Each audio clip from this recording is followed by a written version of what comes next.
Hello my friends, John LaRuffa here with another straight up solo. And in this episode, we're going to look at Europa Universalis, the price of power. And I'm going to show you what this game is like as best as I can from a solo only perspective. I'm going to give you an overview of the kind of game it is. I'm going to talk heavily about the scope, the rules, the investment you have to put into this game to be able to enjoy it. And I'm going to tell you about what I think about it. So let's go ahead and get started. Okay, folks, and as usual, please like and subscribe to my YouTube channel if you haven't done so already. And if you have, thank you so much for the support. So first, I'm going to kind of zoom in on some different things so that you can get a detailed understanding of what I'm talking about. And then I'll replace the camera and put it in a spot where we can just kind of go over the overview. So this is the standard non-Kickstarter version of the game. You'll notice the board abruptly ends right over there. That's because the deluxe edition has an entire board that's almost just as big that actually I think it is as big, that goes to the Asian provinces and such and so forth over there and brings in Eastern Europe and all that other stuff. So this board, as you can see it right here, is kind of in the middle of the first age, right in the middle actually, of me playing against two other solo bots in a modified setup for 3 players for the first kind of full all-encompassing scenario that you would play with people who are just learning the game but have already gone through the beginner scenario. So there's all the rules in play. Everything is basically going on. But the 4th player, who would usually take care of the Holy Roman Empire, is not in play because you don't set up Austria when you're playing 3. So you have in your area this section, and this section has spots for your 3 different armies and your navy, and those basically allow you to not have to move around a ton of different little icons and such all over the place on the board. You just basically use these instead, and that's helpful. Then you have this whole area here, which kind of covers off on your different towns, provinces, vassals, not town, but large and small towns, pardon me, your stability, how many units you have that are or are not exhausted, your treasury, and then different action cubes in 3 categories: administrative powers, then there's diplomatic powers, and then there's warfare powers. Also some advisors that you may have hired, which give you more cubes, your leader, which gives you cubes, and any kind of generals or admirals that you have over here that you might use to help you in your different war efforts. Then you have some missions over here, which you'll be working on. You'll have some condition cards that are basically like your focus cards. Not called focus, it's called I forget the name. They're milestone cards. There we go. And the first person to do these specific things will get, the better of the actual point. So for instance, this one says acquire subjugation. So have 4 or more. That icon means subjugation tiles on the board, not counting any of the starting ones. And if you do that first, you get 5 points, and you'd also get 2 warfare. And so there's things like that. Then there is this event area over here, which covers the 3 different events that are in play. This 4th one will come into play when someone selects one of these. And then you have the event deck, which basically acts as your timer for the game. Once this is completely exhausted, the game is over. Then you have these 3 decks over here that have to do with your diplomatic powers, your warfare, and your administrative ones. And you'll get a hand of 6 of these to start, and then you can get 3 more from round to round, depending on how you want to do these.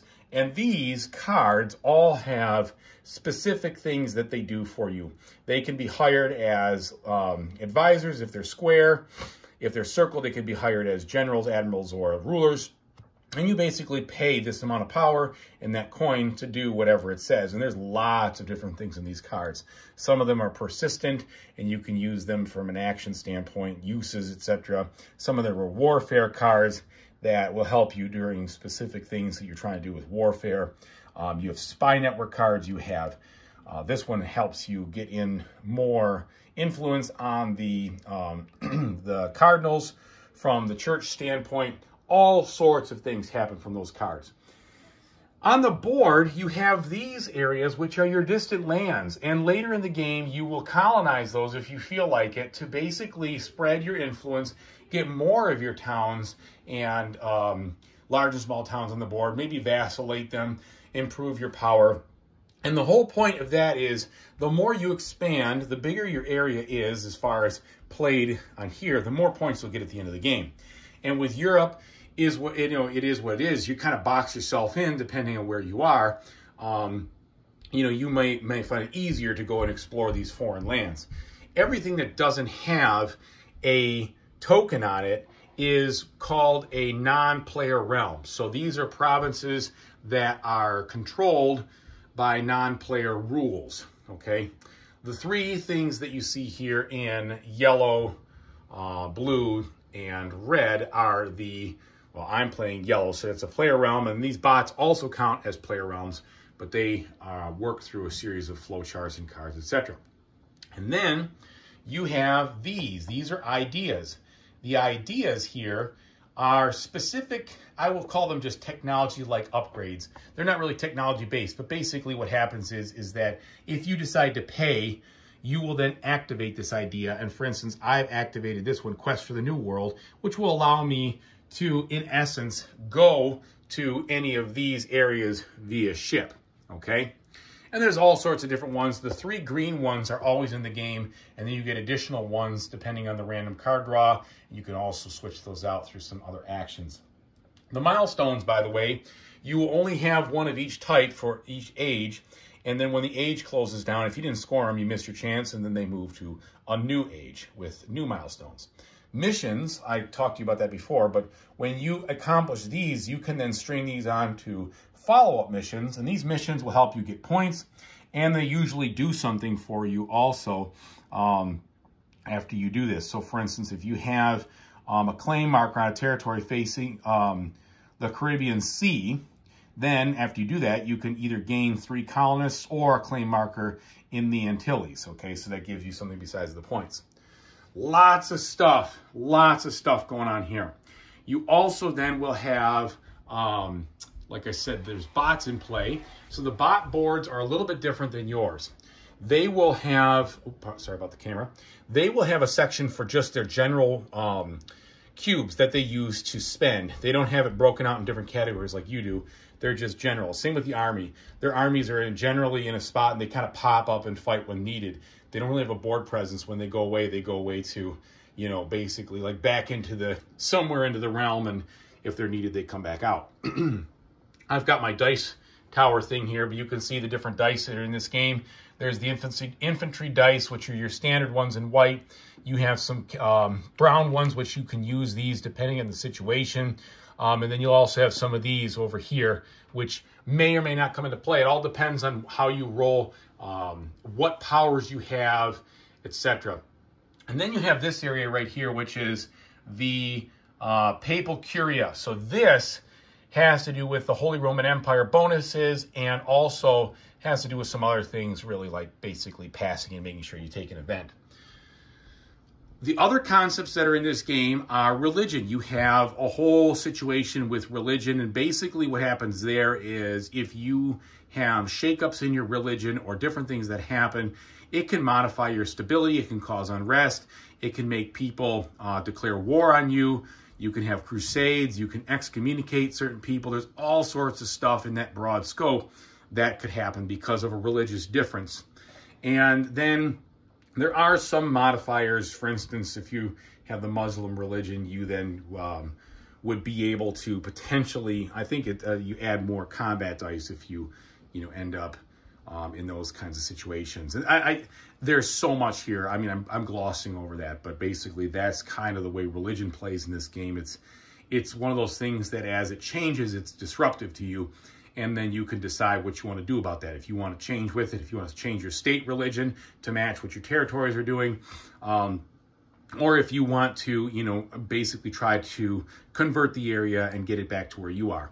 In the beginning, for instance, this section here in my player realm had a diverse religion. So if I don't convert that, every time we get through the round, I have to roll on rest dice and see if some of my towns are going to have problems or if there's going to be rebels popping up, etc. So there's all sorts of that stuff.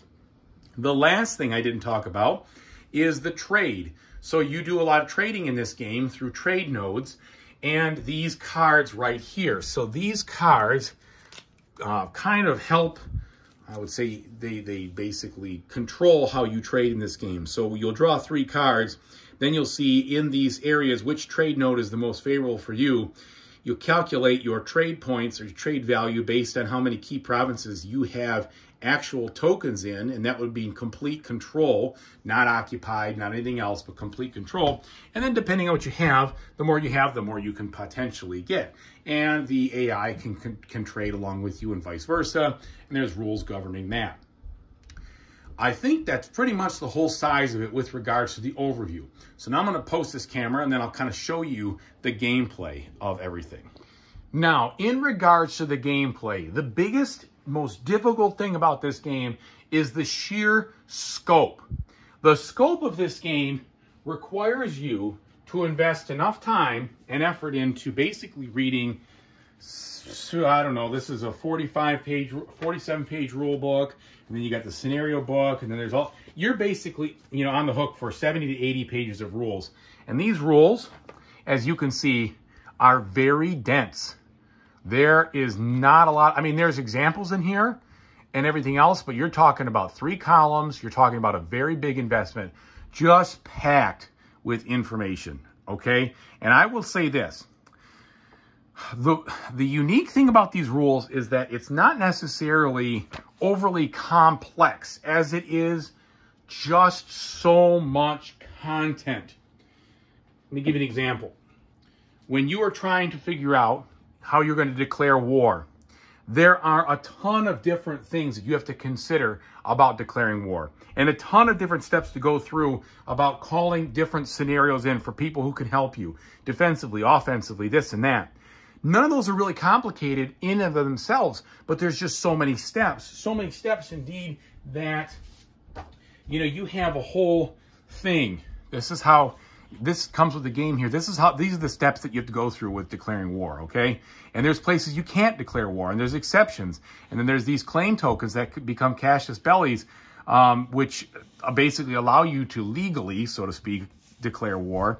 And then you have to see if you're going to call to arms to send people to come out. And if they come out and decide to act with you because you have alliances, it all depends on a different set of rules. And if they, you know, if they're NPRs, non-player realms, what do they do? And there's just so much to go through. And then when you receive them, how they happen. If people don't come, if they accept, then you do this. If they refuse, you do that. When you finally get to the battle, it's one of the simplest things. You're basically rolling 3 dice. And then any extras from your military leaders or any military cards or deck cards you might play.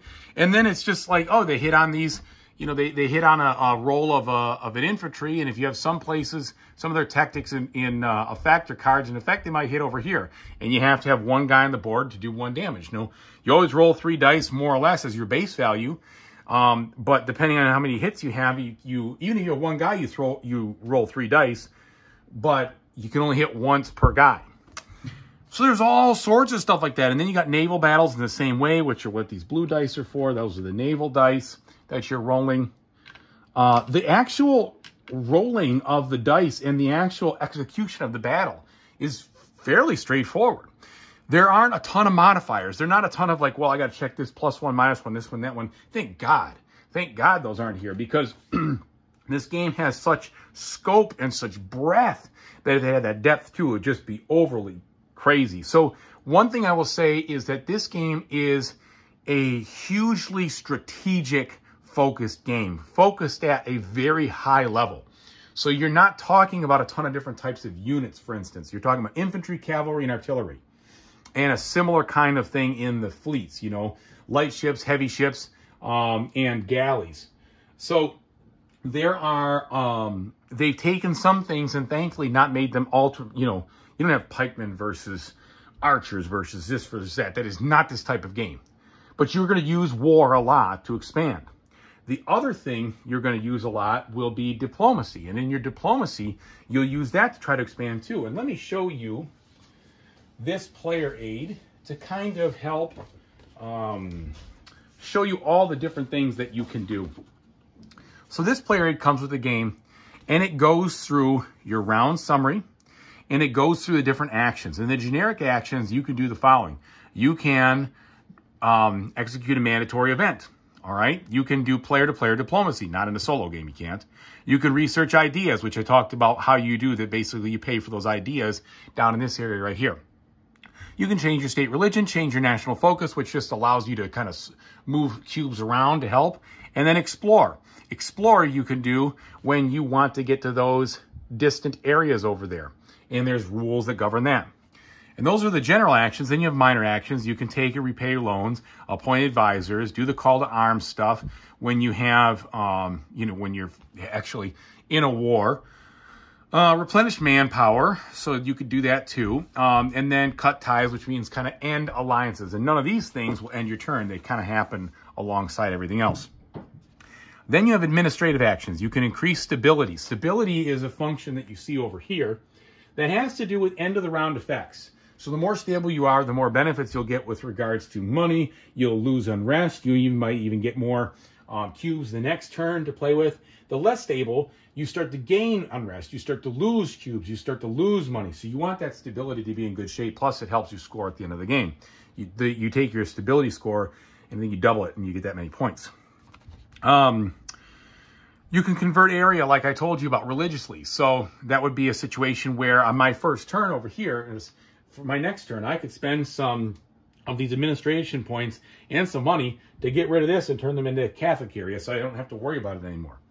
Colonize. So that's where you're basically trying to expand in those distant areas that you have out there and gain more towns, gain more small, large towns, etc. to help you score points to up your tax value. And the tax value then will give you more money at the end of the round. Plus, it'll help you with your military strength and such. So those are some administrative actions. And you got these the diplomatic ones. The influence, which is really important. So spending influence and pumping influence into certain areas will help you forge alliances. It'll help you fabricate claims. Actually, no, I apologize. It will help you form alliances for sure. You need those in there. But it also helps you with vassalization, where you're basically diplomatically taking over areas through playing of cards. These fabricate claims are very important. So sometimes you have to do this in order to set yourself up to have a war. There's trade, and I've kind of talked to you a little bit about that, but your trade has to be connected through some type of towns, etc. on the board to an area that you control. I think one of my tokens got knocked here. It seems like one of these is missing. Anyway, I won't worry about that right now. And so there's a lot of different diplomatic actions you can do. And then finally military, where you're going to declare war. You're going to move land units, you can recruit, and you can suppress unrest. There is a ton of stuff that you can do. And demonstrating what I can do doesn't even, I'd have to play for about an hour and a half, more than that probably, to show you all the different things that could happen in this game. There's just a ton of different actions and how they go. Now, with the solo bot is driven and almost pretty much entirely through this situation here. So let me get these solo rules out. The solo rules, first of all, they set the stage. Okay, they tell you how to handle the different solo bots and everything else, and what you do with them differently. And there's several different difficulty levels. There's the easy, the normal, the hard, and the very hard. And when I played my first game on easy, I lost by 1 point. So I can assure you that it really is, I'd say, at least manageable on the lower difficulties. So the other thing, though, is that you're going to be using these decks of cards. And these decks of cards will be telling you what to do, how to, what action to take for them, how much it's going to cost. And so this is nice because this keeps it from being solvable, so to speak. You don't know what deck they're going to draw. You don't know what's going to come next. So it's not like a flow chart where, like you have in some of the coin games, where depending on the board scenario, they're going to act in a very rigid way. These things, and that's what I would give the, David Turtsey and his team credit, that he integrated those into the solo, which is really important because that helps you figure out, or it keeps things very natural like you would another player. Now, that being said, how they execute their turns is completely governed by flowcharts. And so you won't always draw a card. Sometimes you'll do different things depending on the state of what's going on. So they get themselves into a war, they're going to do different things always before drawing a card. And that makes sense. That's kind of what you would do as a human player. But you can see no matter what action they take, you have to sort through a tremendous amount of yes or no situations. It's all flowcharts. There's what you have to do when they get into a military action. And the diplomacy, for instance. Naval, papal, there's all sorts of things when they explore, they spy. When they go through peace. And then these land and naval battle resolutions. I'm here to tell you that this is intimidating, but not as bad as you think. Because you can answer and work your way through these flowcharts in a matter of 1 to 2 minutes. So it is not that bad once you get to it. But there is no memorizing how to play this game. You could not work out to say to yourself, with regards to the bots, okay, they're going to do this kind of thing. You have to be prepared to go through those kinds of flowcharts throughout the whole experience. Now, when you are a human player, you're also going to need the help of some of those things because it just makes it easier. So this is for the peace resolution. So after you've done all of your actions, you go into the next step where you're going to go through some different things in the peace stage, so to speak.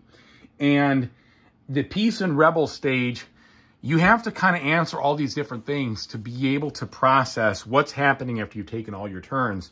And you're going to do this, basically every age has 2 rounds. And for instance, this is set to play in 2 ages, so that's 4 rounds. Each round is probably going to take you, I would say, about an hour, okay? Maybe a little bit quicker once you get better at it. But when you think about all of the things you have to do and sorting this out in between, you know, at the end of the round and depending on how complex things are, you know, and that comes in with regards to what you've done with wars, what you've done with your different conditions and how much unrest and where the rebels are, etc., or the rebellions are, etc. Those things could take a little longer to go through, okay? So I would say once you know this game, you're probably looking at a 4 to 6 hour experience, depending on what you're doing for the kind of the normal deal. Now, the game comes with a ton of scenarios in here, which can be modified and customized. So it's not just like playing, you know, one different thing. This scenario right here, the one I'm doing right now, is the Discovery and Reformation scenario. Wait a minute, is that what it is? Yeah. Yes. So what's going to happen here is this is about a specific time period where you're going to be discovering new worlds and going through, you know, the Protestant Reformation. And they give you different events you have to put in there, so they're very unique in regards to what's going on with the scenario. They give you a way to make it 3 players or 5 players. You can't do 5 players, of course, with the bots, but you could do 4 players if you bought extra components, another deck. You could do a 4-player game with the bots. But then you have some other ones. This one's called Imperial Waltz. And so you can do some variants here, but this one has to do with 3 players in a bot if you want to. The Sea Route to India, so that's a 4-player one. You can make it a 3-player variant with bots.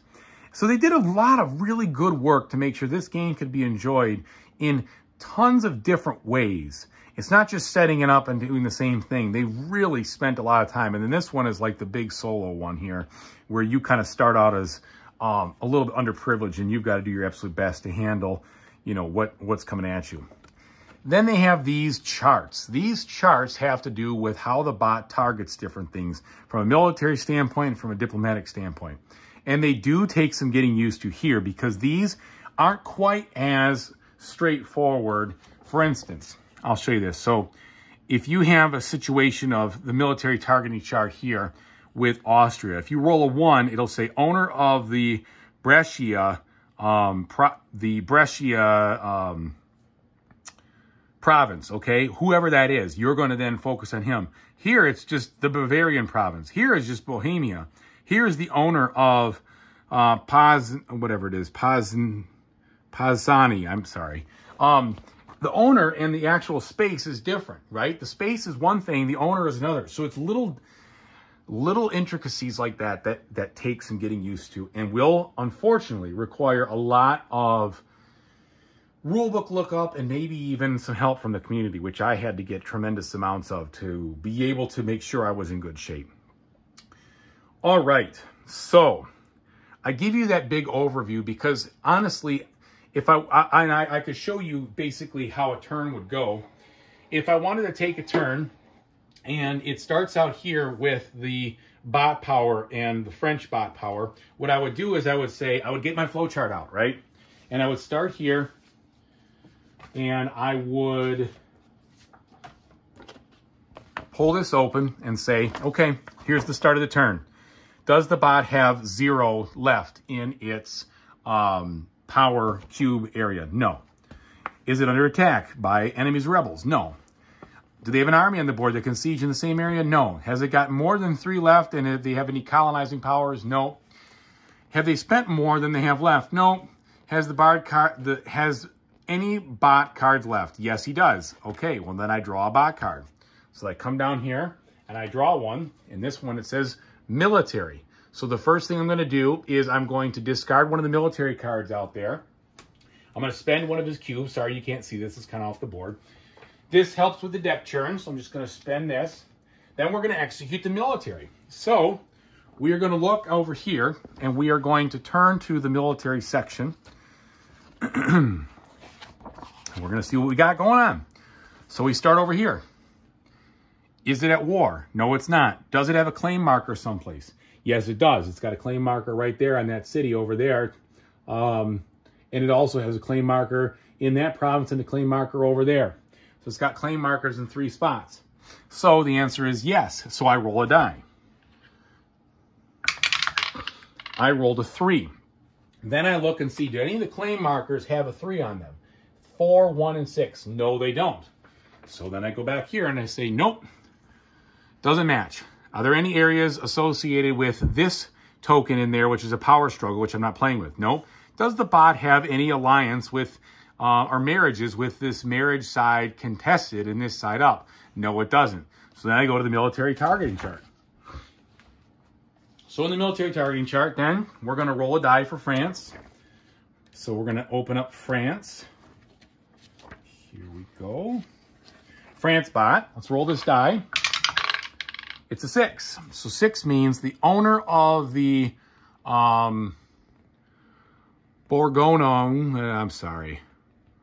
this province, okay? Whoever's the owner of that. Well, now I got to find that province. So let's see who owns it. Well, it's right there. It is the owner, and this is a non-player realm who has a province here, here, here, here, here, and here. So we found out what they're going to do. They're going to place a claim on that capital, and they're going to basically have a claim against the owner, meaning all of those provinces, okay? But we're going to take a look and figure that out. Is the target an opponent? No, it is not. So, does the bot have less than 4 influence in the NPR target area, and the target is eligible? So then you got to go and look and see what does eligibility mean, blah, blah, blah, blah, blah. But he does not, so that's a no. So what's going to happen is he going to actually, so he has that in the NPR areas and the target is eligible. Oh, well, yeah, I got to place one of those things there first, sorry. So what you're basically trying to do at this point, you place the claim down, all right, like I said, and if the situation is such that you want to go to war there, you might actually start a battle, okay? So here's the deal. He has less than 4 in the NPR targets area, and the target is eligible, right? So then you go to yes. I'm sorry, I don't know why I said no. You go to yes. The target strength is greater than or equal 2 times the bot's strength. The bot strength in this case, you go to the taxable value. So you see the bot strength is 1, 2, 3, 4, 5. Well, how much strength do I have here? I have 9. So I'm not 2 times 5. So he's not going to attack yet. So instead, the answer is going to be no. Wait, target strength. Yes, the target strength is greater than 2 times the bot's. Wait a minute. No, I'm sorry. The other way around. See what I mean? Okay, so target strength, which is this guy, his strength is going to be 5. The bot's strength, he's not 2 times greater than the bot's strength. So the answer is no, it's not. So he's going to declare war on the target, and he's going to spend one of these to recruit. Since I'm playing easy, he spends 1s and he recruits 9 people into his army.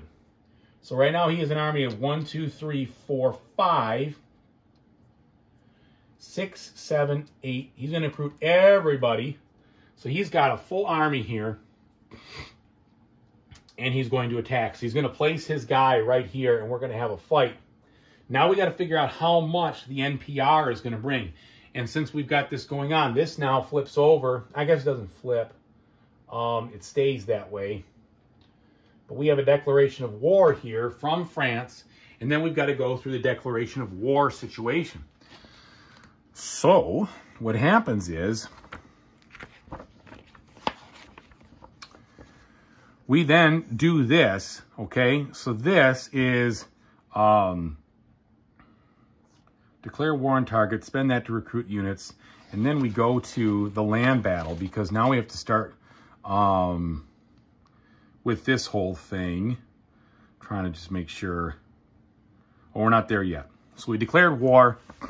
We need to set up what's going to happen with the defensive units. So their strength is going to be 1, 2, 3, 4, 5, 6. Now, they have a 6, and they can get there. Actually, these guys can't get here because the way the declare war works is it's either in the adjacent spot, which is in the spot you're at, or anything next to it. This is not adjacent. So he has a 1, 2, 3, 4, 5 taxable value. So you're going to take 5 of these guys. 1, 2, 3, 4, 5. So I use these orange ones. I'm pretty sure it's the orange. We're going to stand these up right here. Now, this is where it gets complex.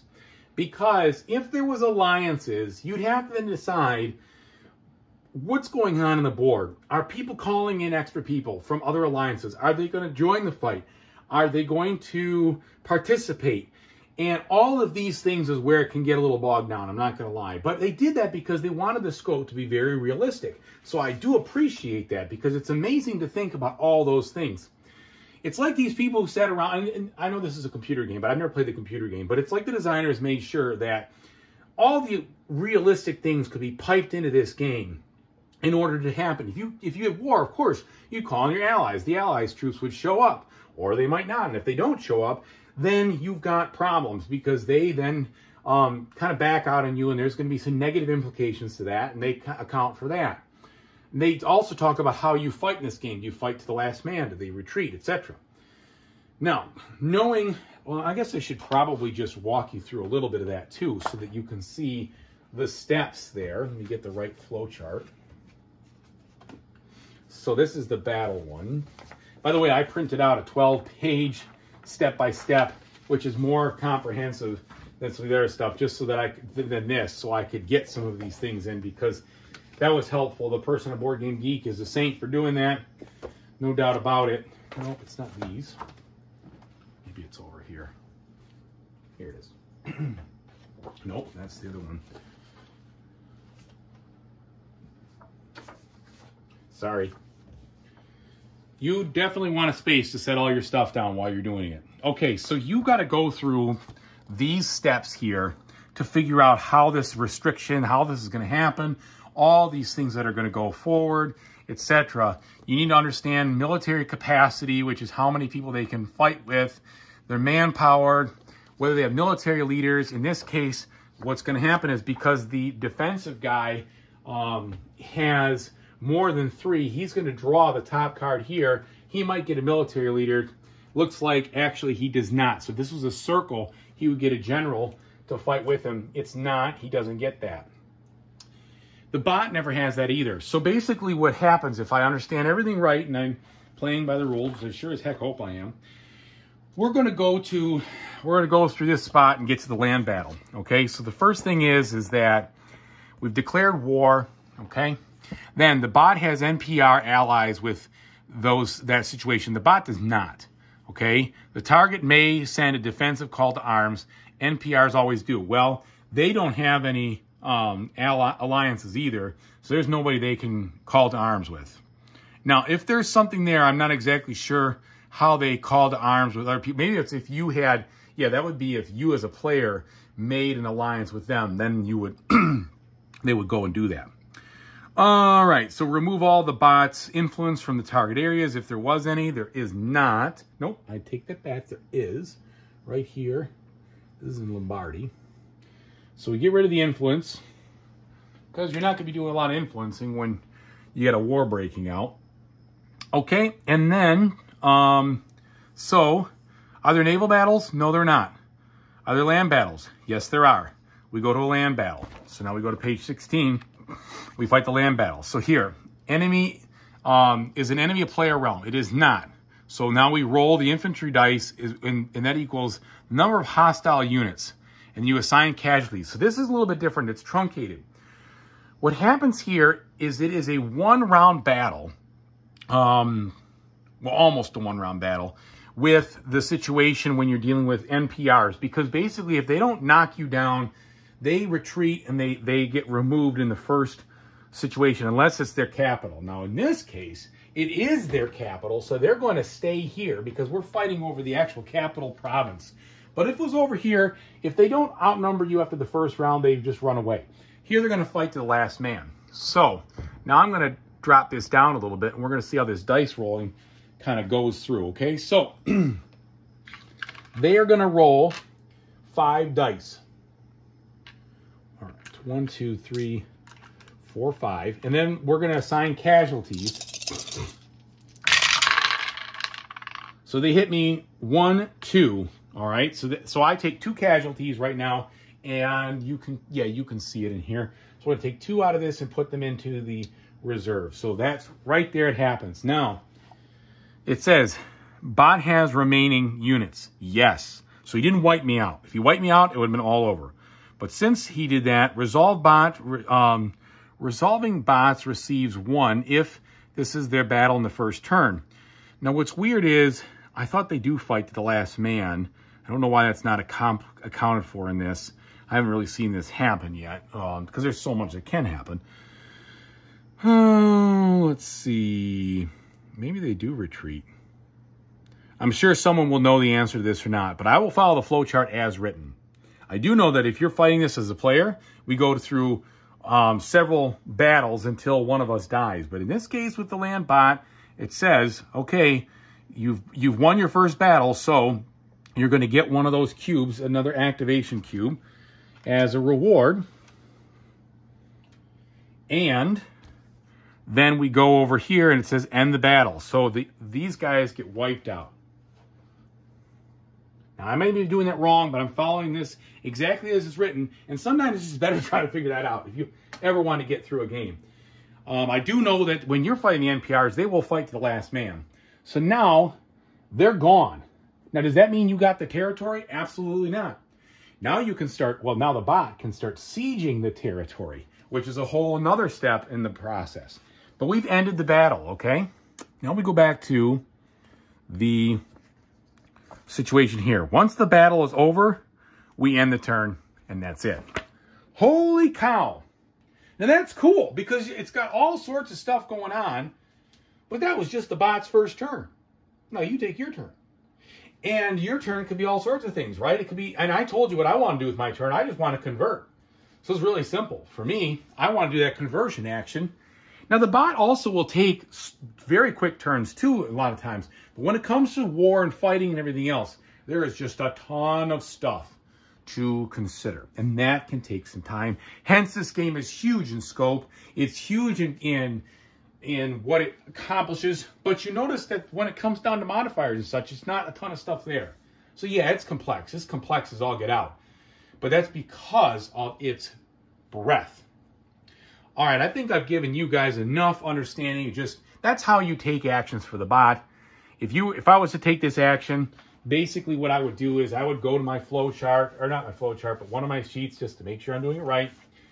I would go to the convert action, and I would decide, okay, I want to convert. It's going to cost me 3 ducats and 2 administrative action powers. So I'd spend those. And can you see this? Let's make sure I got the camera in the spot where you can see it. Sorry, I was focused on the battle. Okay, so I spent that. I'll spend the 3 ducats. 1, 2, 3. And then I'm going to convert this to Catholicism, and I won't have to worry about that anymore.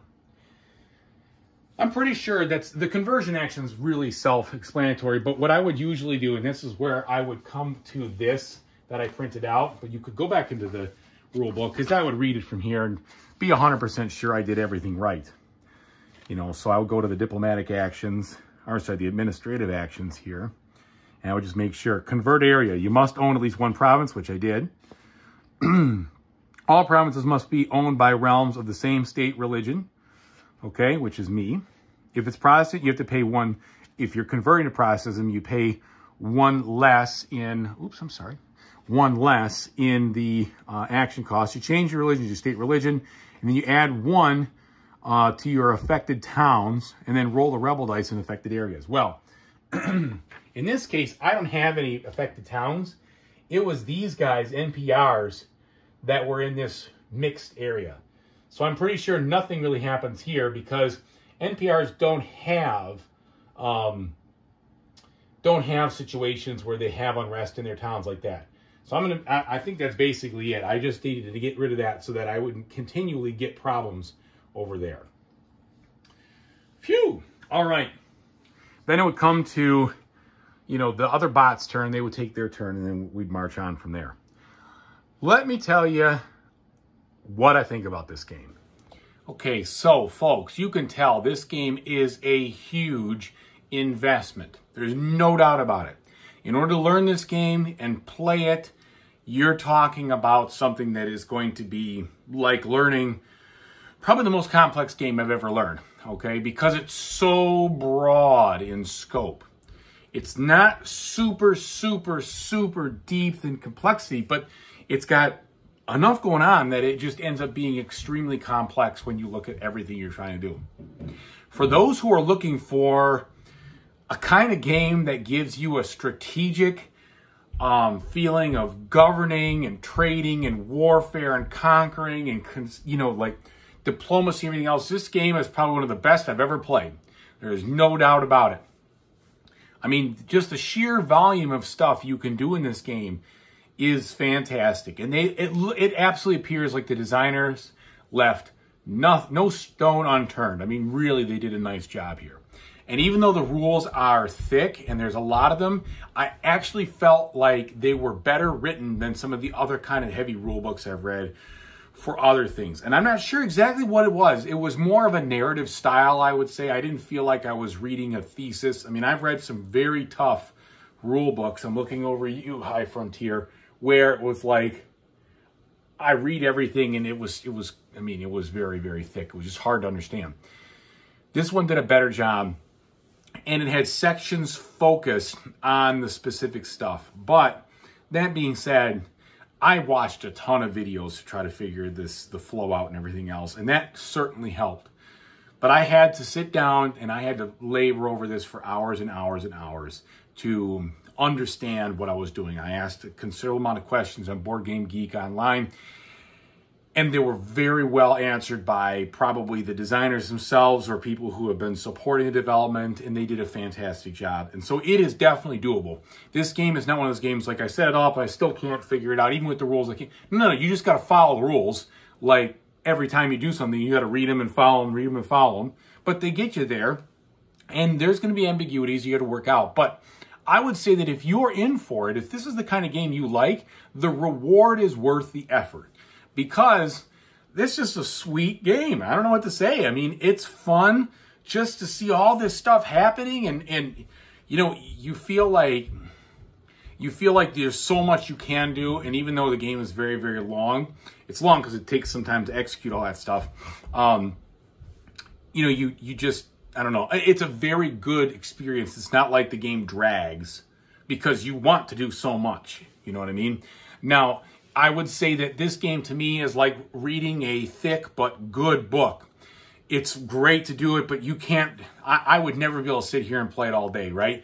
There is an effort to experiencing this game. It's a worthwhile effort, for sure. From a solo standpoint, I would say. I will never try to teach this to anybody unless they come to me and say, hey, you know, I've got this game and do you have this game? We want to play together? Fine. But there was no way in the world I would ever try to teach this game to anybody, because I don't even know how I would do it. You know, it's some of those things that you just have to invest. You have to invest the time. You have to invest in the subject matter of this board game to get there. But when you do, it's great. And it makes sense. The rules aren't counterintuitive. Everything makes sense, which is probably why I think it's well written, because it just, you know, yeah, there's a ton of steps. But as I would say this, even with the flow charts with the bot, you do start to be able to go through fairly quickly. Not the war stuff. There's no doubt about it. I find myself having to check all these things and making sure they're good, and because there's just a lot of different things. If they're attacking the player realm versus attacking a non-player realm versus attacking each other, there's all sorts of stuff that you got to check. So there's no quickness about it. Now, as you get better, I shouldn't say there's no quickness about it. There is, because as you get better, you will get a little bit faster at that. But you're not. I don't think you're going to be able to memorize all those steps. Not for the bot. For you yourself, yes. Yes, you can memorize the rules. You can get them down to the point where I feel like, okay, I don't need to check these things anymore because I know what's going on. I can basically jump right into what I've been trying to do. And most of the actions are fairly limited in scope that you could do that. It's really the declaration of war, and then some of the other stuff with the subjugation and things that takes a little bit of doing, and just want to check what you're biting off to make sure you're not missing anything. But I think that some of the highlights, the scope is very cool. The cards, these cards right here that do things for you, those are awesome. They feel like they just help you get stuff done, you know, lickety split compared to some of the other actions. Not the other actions are bogged down, but it's like cuts right to the quick and gets me what something cool. And I think that's really, really fun. The way that you gather your armies and you put them out there and such, it's more strategic than it is tactical, which is good, because if this game had a tactical depth to it, then as far as which type of units and all that stuff, I mean, there's some differences right there, but they're not that tough to do. They're very easy compared to everything else. It would just be, if you had all that other stuff about different types of units, it would be impossible to do. Just impossible. I wouldn't even want to think about it. But at a strategic level, it's great, and it fits right with what you're trying to do. The nuances of the trade and stuff and other things, you know, that all adds things that you have to learn, but it all makes sense. Now, I will say that it almost feels like, and they did a good job with the scenario. The first scenario, it cuts out a bunch of different rules, and the second scenario puts those back in. I think that's important. Don't skip right to that. You know, do the small half an age scenario just to learn how it goes from a solo standpoint, skipping the parts that don't apply, and then get into this next one, because you really just have to feel it out. Otherwise, you'll never get it going. You know, you just got to feel out how the game works. I don't know, they just seem like they thought of just about everything, and they put it into one massive board game, and it is enjoyable. I don't think I would, as a solo player, go for the deluxe side of things, only because I'm not exactly sure. I mean, yeah, if you want the scope to be this big, it's tempting, but I think there's enough here. Even though I don't have Asia and such and so forth in Eastern Europe, I've got plenty to explore and enjoy. So overall, I only recommend this game for those who love this kind of thing and are willing to put in probably 40 to 50 hours to learn it. But if you do love this and you do want to put in the time, it will be well invested, because there is some sweet gameplay here. It's awesome to see how things come apart. And when you go to score, it makes, because it really comes down to, you know, your points, your victory points here. It comes down to, did I grow bigger? Did I expand? Do I have more control? Like all these logical things. But yet, the milestones are important. They help you get points. It's not just a conquer the map kind of game. There's a lot more you can do. There's more focus you can have. I mean, I don't think you could win this game with just turtling with what you had. I mean, I think the other players would definitely expand and outpace you. But you can focus on those milestones. You can try to get points in other places. You can make sure you're nice and stable. You can do some of those ideas, and there's lots of different ways to come up with a strategy that will not be just, oh, I just got to kill everybody, wipe them out. You couldn't even do that anyway. I mean, the one thing I didn't really get into is once you've sieged a place and once you got occupied stuff and everything else, then you have to figure out how to push the peace terms, and the peace terms are very complicated as far as what you can or can't do, so you got to follow charts. But it all makes sense. You know, in a grand scheme of things, if you were talking about territorial warfare in Europe, you wouldn't just be able to do everything you want. You'd have a situation where you've got some control of this and some control that, and you have to then figure out what can you enforce, what kind of peace terms can you do. And there's like 6 or 7 or 8 different things. So it's all explained. It's just not something you could just be like, oh yeah, I win. I'll just flip into my territory. Nope, not even a little bit. So anyway, that's what I think about this game. It took me a long time to review it, and I know I was, it took me a long time to learn it. There's no doubt about it. I wanted to make sure I gave it 100% before I jumped one way or another and said it was, you know, this or that. I do think it is worth it if you're willing to put in the effort, but make sure you know you're talking about a 40-hour experience, I think, to be able to be at the level that you need to be. And I'm talking about, it's not 40 hours to read the rules, but it'll be, you're looking at several hours to read the rules, and then you're looking at, you know, several hours of gameplay and several hours of watching videos and several hours of working through the first scenario and asking questions and getting a response, because you're going to have to ask them. And so it's going to take some time, but once you get it going, I think it's going to help. And then my biggest thing that I want to do is make sure I play it enough so that it sticks in my brain, so that I kind of remember, so I don't have to learn the rules all over again. You know, it's kind of funny. You read the rules, I'll say this, and there's so much there. It's almost like you just have to read them once to just get through them all. But there's no way you're going to memorize everything. You just have to read them so that there's someplace in your brain. And then the flow charts and the lookup and stuff like that will help glue the pieces together, and the learning will happen. Because it's not like any other game. It's just too much. There's just too much beef there to eat in one sitting. So I hope that was helpful. I hope this review was helpful for anybody who's been on the fence. It is quite a financial investment in this game also. It's not cheap. There's no doubt about it. And I would say that if you are a solo player, 2 solo bots feels like plenty. I'm sort of tempted to think about a third if I get those components, but I'm not going to do that until I get game after game under my belt in this thing and say, okay, yeah, I really do want to play against 3 other bots. Right now, 2 is plenty. There is plenty of stuff going on. I do not feel like, even though you saw the board, only a portion of it was used. I'm sure other scenarios I could do different things and try different things. And you can make your own scenarios if you want. You set it up however you want. They even give you a sandbox mode where you can kind of create that stuff, which I think is fantastic. They've done a great job here. The designers should be should be applauded for what they did. They took the biggest scope I've ever seen in a board game and turned it into something that you can learn and play that seems well thought out. But it is not something that you can do with a faint of heart. You gotta steel your resolve to do this one. If you do, I think it's worth it. All right. Thanks everybody for watching. I really appreciate it. Thanks for sticking with me through this long video, but it's a long game, so it kind of goes hand in hand. Take it easy, everybody.